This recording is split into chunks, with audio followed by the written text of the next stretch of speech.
ಪಾಕಿಸ್ತಾನದ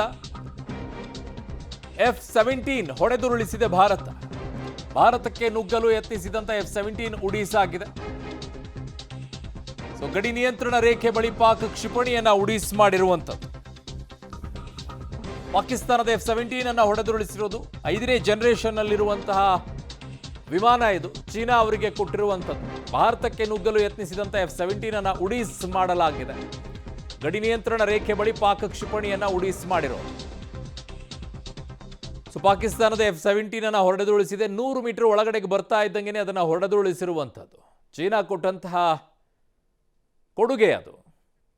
ನನ್ನ ಸಹೋದ್ಯೋಗಿ ಈಗ ಶಬೀರ್ ನನ್ನ ಸಂಪರ್ಕಕ್ಕೆ ಸಿಗ್ತಾ ಇದ್ದಾರೆ. ಶಬೀರ್, ಈಗ ಪಾಕಿಸ್ತಾನದ ಬಳಿ ಏನೇ ಇದ್ರೂ ಕೂಡ ಅದು ಶಸ್ತ್ರಾಸ್ತ್ರಗಳು ಚೀನಾದಿಂದನೇ ಹೋಗುವಂಥದ್ರಲ್ಲಿ ಯಾವ ಅನುಮಾನ ಇಲ್ಲ. ಅತಿ ಹೆಚ್ಚು ಒಂದು 70 to 80% ಅದು ಚೀನಾದ ಕೊಡುಗೆಗಳೇ ಬಹಳ ದೊಡ್ಡ ಮಟ್ಟದಲ್ಲಿದೆ.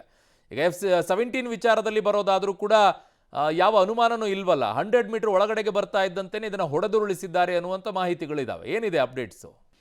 ನೋಡಿ, ಈಗಾಗಲೇ ಭಾರತದ ವಾಯು ಪ್ರದೇಶವನ್ನ ಪಾಕಿಸ್ತಾನದ ಯುದ್ಧ ವಿಮಾನಗಳು, ನಾಗರಿಕ ವಿಮಾನಗಳು ಸೇರಿದಂತೆ ಎಲ್ಲಾ ವಿಮಾನಗಳಿಗೂ ಕೂಡ ನಿರ್ಬಂಧವನ್ನ ಹೇರಲಾಗಿರುವಂಥದ್ದು.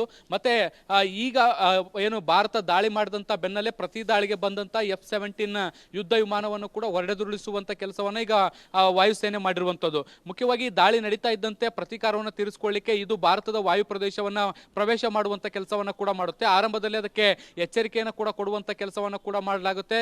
ನಿರ್ಬಂಧ ಇರುವಂತಹ ಹಿನ್ನೆಲೆಯಲ್ಲಿ ನೀವು ವಾಯು ಪ್ರದೇಶವನ್ನ ಪ್ರವೇಶ ಮಾಡುವಂತಿಲ್ಲ ಅನ್ನುವಂಥ ನಿಟ್ಟಿನಲ್ಲಿ ಎಚ್ಚರಿಕೆ ಕೊಡುವಂತ ಕೆಲಸಗಳಾಗುತ್ತೆ. ಅದನ್ನ ಮೀರಿ ಈ ಒಂದು ಯುದ್ಧ ವಿಮಾನ ಒಳಗಡೆ ಪ್ರವೇಶ ಮಾಡ್ತಾ ಇದ್ದಂತೆ ಅದನ್ನ ಮಿಸೈಲ್ಗಳ ಮೂಲಕ ದಾಳಿಯನ್ನ ಮಾಡಿ ಅದನ್ನ ಕೆಳಗಡೆ ಬೀಳಿಸುವಂತ ಕೆಲಸಗಳು ಕೂಡ ಆಗಿರುವಂಥದ್ದು.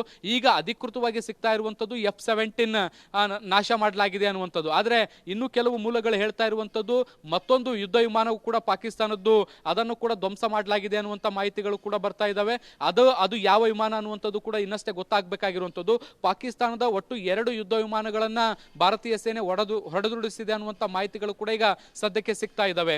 ಅರುಣ್, ಓಕೆ ಶಬೀರ್, ಹಾಗೆ ಸಂಪರ್ಕದಲ್ಲಿರಿ. ನಾನಾಗಲೇ ಹೇಳ್ತಾ ಇದ್ದೆ, ಬಹುದೊಡ್ಡ ಕಾರ್ಯಾಚರಣೆ ಆಪರೇಷನ್ ಸಿಂಧೂರ. ಇದರಲ್ಲಿ ಬಹುದೊಡ್ಡದಾಗಿ ಪ್ರತೀಕಾರವನ್ನು ತೀರಿಸಿಕೊಳ್ಳುವಂಥದ್ದು ಪಹಲ್ಗಾಮ್ದಷ್ಟೇ ಅಲ್ಲ. ಡೀಟೇಲ್ ಆಗಿ ಹೇಳ್ತೀನಿ ನಿಮಗೆ. ಪಾಕಿಸ್ತಾನದ 21 ಉಗ್ರರ ನೆಲೆಗಳ ಮೇಲೆ ಏರ್ ಸ್ಟ್ರೈಕ್ ಅನ್ನು ಮಾಡಿರೋದು. ನಾಳೆ ಬೆಳಗ್ಗೆ ಸರ್ವಪಕ್ಷ ಸಭೆಯನ್ನ ಸರ್ಕಾರ ಕರೆದಿದೆ.